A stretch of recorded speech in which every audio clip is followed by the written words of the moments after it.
Welcome to Shirin Shahnaz lifestyle. আজ আমি গরুর মাংস দিয়ে তৈরি করেছি দারুণ স্বাদের বিরিয়ানি। সব কিছু রেডি করে নিয়ে চলে আসলাম রান্নাঘরে। প্রথমে আমি পেঁয়াজটা বেরেস্তা করে নেব। দিয়ে দিচ্ছি পেঁয়াজ,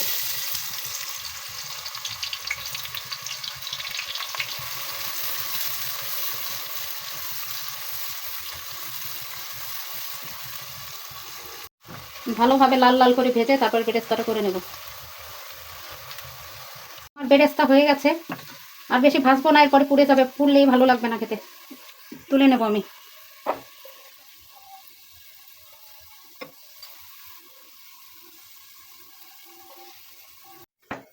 এবার এই তেলের মধ্যে আমি এক এক মশলা দিয়ে দেবো। দিয়ে দিচ্ছি জিরে বাটা, দিচ্ছি রসুন বাটা, এরপর দিয়ে দিচ্ছি আদা বাটা।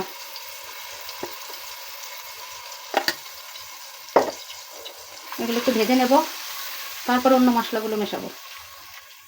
মশলাটা একটু ভেজে নিয়েছি, এবার বাকি মশলাগুলো দিয়ে দেবো।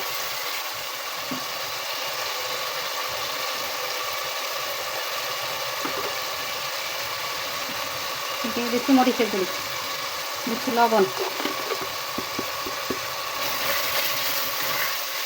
একটু নেড়ে নেব। এবারে দিয়ে দেবো গরম মশলা,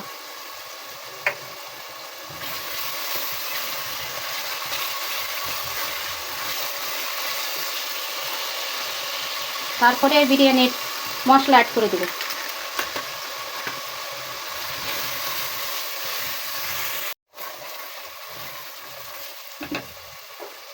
এখন আমি টক দই দিয়ে নেব। এই দইটা আমি ঘরে বানিয়েছি, গুঁড়ো দুধের মধ্যে একটু তেঁতুল দিয়ে রেখে দিয়েছি। আমি এভাবেই তৈরি করি। দিয়ে দিলাম টক দই। আমার মশলাটা ভালোভাবে কষানো হয়ে গেছে, এবার মাংস দিয়ে দেব।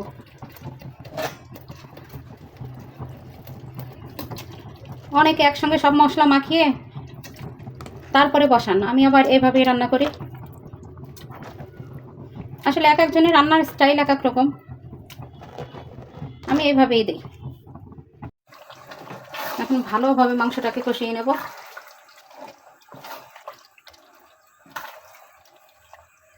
আমার মাংসটা প্রায় কষানো হয়ে গেছে।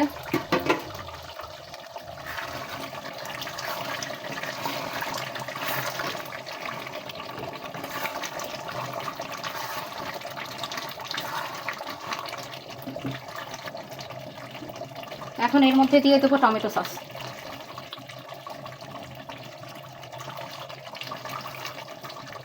দিয়ে দেবো কিছু বেরেস্তা,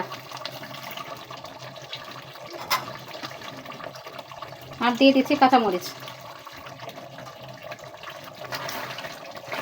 ভালো করে মিশিয়ে নেব। এবার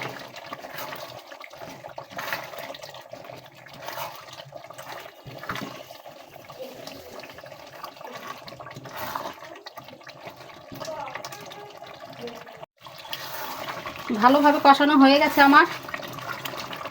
এবার সিদ্ধ করার জন্য পানি দিয়ে দেবো। আমি এখানে গরম পানি দিয়েছি।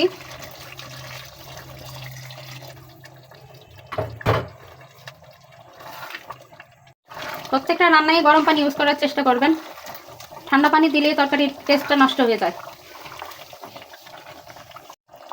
মাংসটা সিদ্ধ হওয়ার জন্য পানি দিয়ে দিয়েছি, এবার চালটা কমিয়ে ঢেকে রেখে দেবো।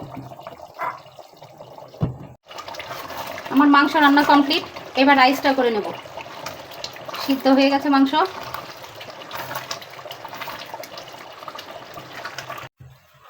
রাইসটা রান্না করে নেব। দিয়ে দিচ্ছি তেল, দিয়ে দিচ্ছি ধুয়ে রাখা চাল,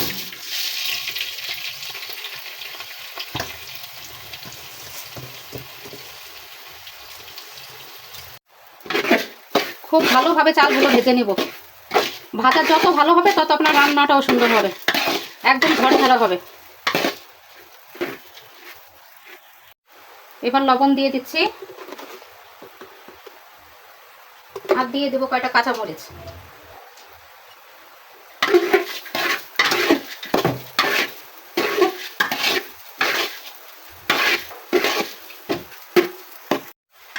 আমি যেহেতু মাংসে গরম মশলা অ্যাড করেছি তাই চালে আর দিব না।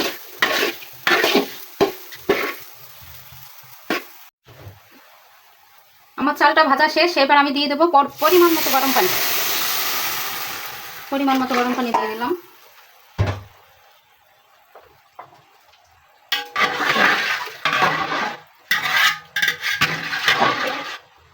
যেহেতু মাংসে পানি আছে সেই আন্দাজ করে আমি একটু পানি কম দিব, নইলে আবার নরম হয়ে যাবে। এখন ঢেকে দিচ্ছি। রাইসটা প্রায় হয়ে এসেছে, এবার আমি মাংসটা দিয়ে দিচ্ছি।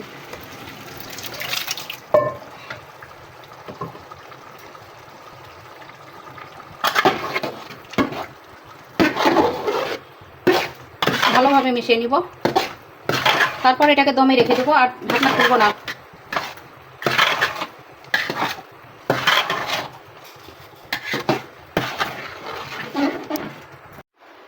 মাংসটা চালের সঙ্গে খুব ভালোভাবে মিশিয়ে দিয়েছি। এবার দিয়ে দিচ্ছি কেওড়া জল, এটা দিয়ে আমি ঢেকে দেব।